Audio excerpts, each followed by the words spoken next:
Greetings, everyone. It is my great pleasure to be given the opportunity to make this presentation here today. I really enjoyed hearing the ideas of my esteemed colleagues, and I am excited at this opportunity to present my presentation on Media and the People and Intentionality Apocalypse.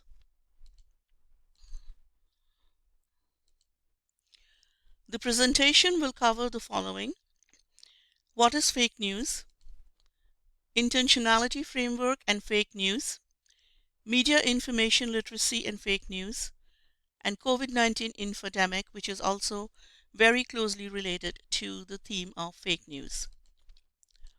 So let us start with trying to define what fake news is. Of course, as the name implies, I think most of us have somewhat of an understanding of what this can involve. Obviously, it's fake news, so it has got something to do with fakeness and something to do with news or information. However, there are many subtle and not so subtle nuances to fake news, which makes defining it kind of a challenge. So in the next slides, we're going to take a look at what a definition of fake news could look like. So typically, at its basic form, fake news is information that is not representation of the truth. It will be interesting for some of us to know that fake news has been around for centuries. In fact, it was a political and Machiavellian technique that has been used historically. For example, in the Roman history, Octavian used it to denigrate the character and reputation of his rival Antony. Um, More recently, in 1835, there was the Great Moon Hoax, which was perpetrated by the New York Sun, which was a well-known publishing agency at that time, where they published 6 articles about the discovery of life on the moon, and they had it complete with illustration of humanoid bat creatures and bearded blue unicorns.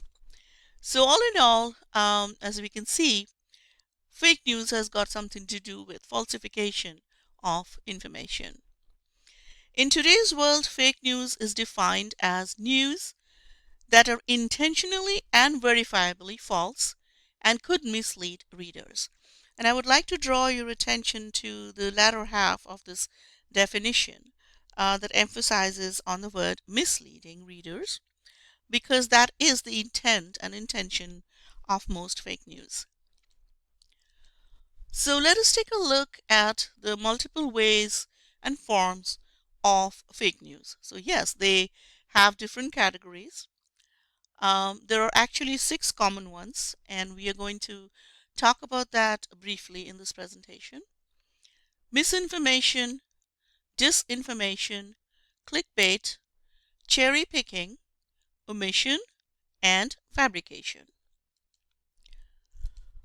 So misinformation, as the very name suggests, is characterized by producing or providing to the readers or viewers a plethora of information. So there is a lot of information that is given to people, but a good part of that information is false, or in the least it is misleading.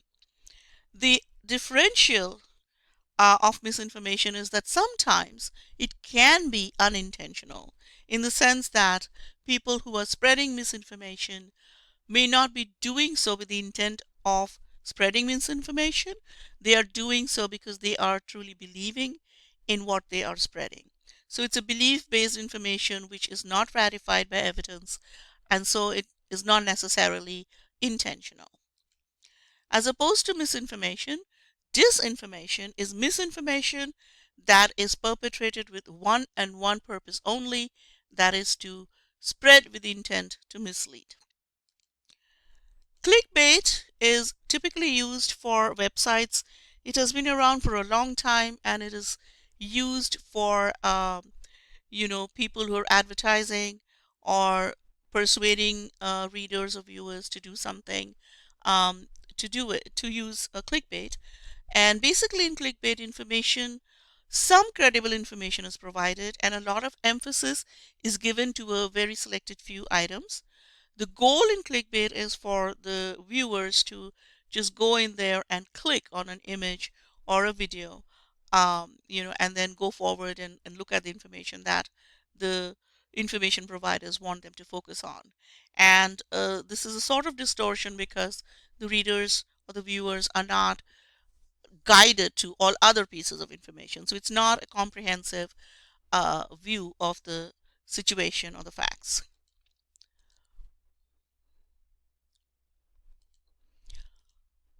Cherry picking is also a type of false information, and as the name suggests, it is generated when some facts or evidence are selected to further an agenda or perspective, and other facts are underplayed or hidden. So, again, it is a lot like clickbait, and the major difference I think between the two is that clickbait, typically, as the name implies, is a form of misinformation that is geared towards people clicking on something, and then that click will bait the people. Cherry picking, on the other hand, is a more comprehensive form of information, so it's not like headline based as clickbait is.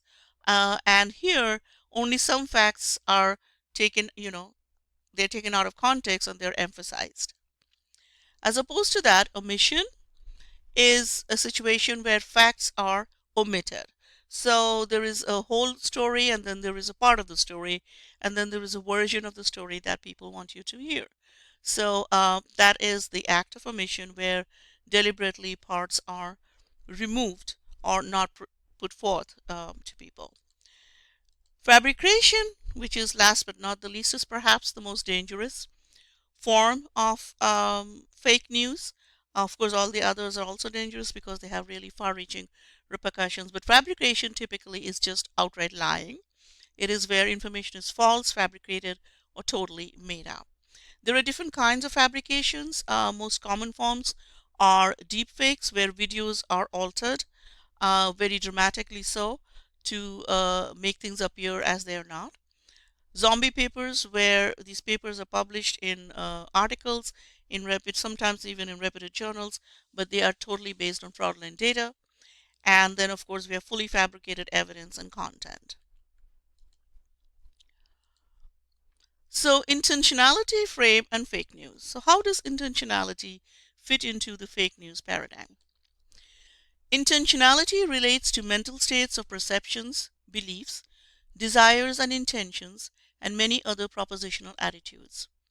Intentionality is about all mental acts as intentional experiences, since they can represent something other than itself.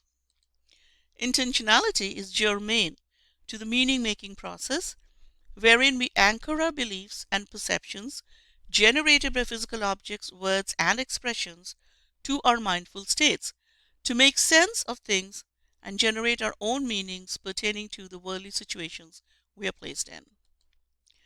Symbolic items such as words, writings, diagrams, sculptures, and other artifacts are used to represent intentionality because they borrow the directedness of intentionality and anchor it in external, intersubjectively observable, and sometimes persistently stable entities.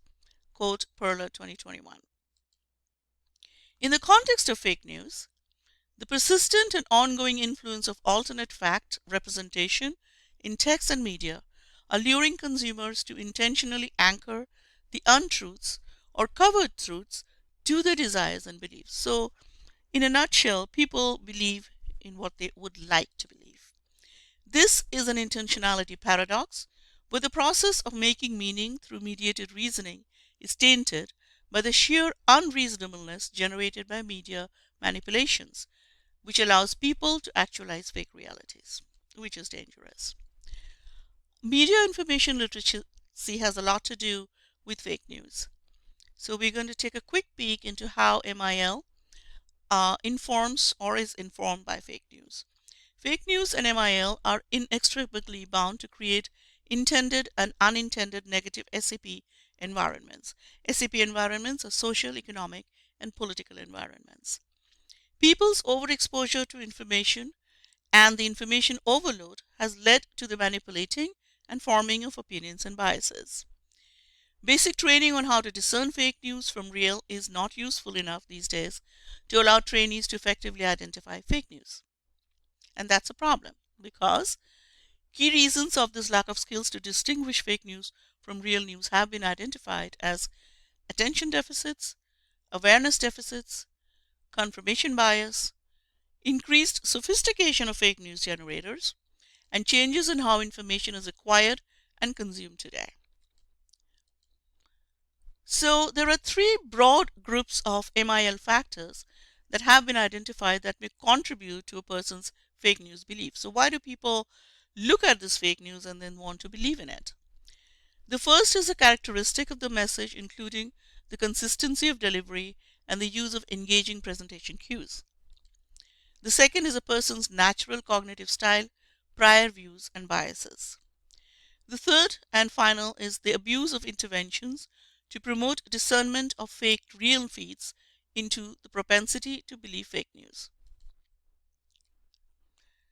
We're going to now briefly touch upon the COVID-19 infodemic, which is a huge part of our most current plethora of fake news. The onset of the COVID-19 pandemic issued a renewed and drastically vigorous slew of fake news generating mass panic, distrust of the governmental and medical agencies, and a general malaise with regards to digital information searches. Some recent findings of the consequences of this are next displayed. In a study covering Italy, New Zealand, and UK, there was evidence that indicated that the infodemic may have a significant relationship with both socio-epidemiological factors such as the number of cases and the strictness of the containment measures. In another study, it was found that COVID-19 infodemic may have serious negative impact on people's health. In another study, it was found that the narrow focus of audience helps COVID-19 fake news writers craft more effective communication messages based on who the audience are and what they want, which to a certain extent explains why COVID-19 fake news goes viral. A comprehensive synthesis of the literature revealed that the top fake news sharing reasons include low awareness, knowledge and health media literacy, entertainment, pastime, socialization, altruism, and low trust in government news media. Additionally, machine and deep learning were the emerging technologies and techniques to detect fake news. The other part of COVID-19 related fake news relates to anti-vaxxers, and I'm going to touch very, very briefly upon this. I understand that this is a highly personal thing, so I just want to apologize. This is not meant to target anybody or any group in particular. This is just providing information about fake news and its relationship to COVID-19 infodemic.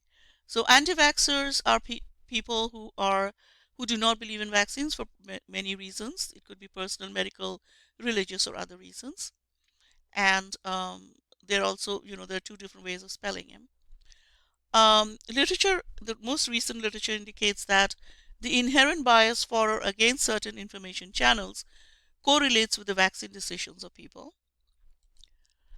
And the vaccine bias and the hesitancy to take them has been linked to the use of social media in EU countries, indicating a high level of influence of social media to negatively impact the willingness of Europeans to be vaccinated.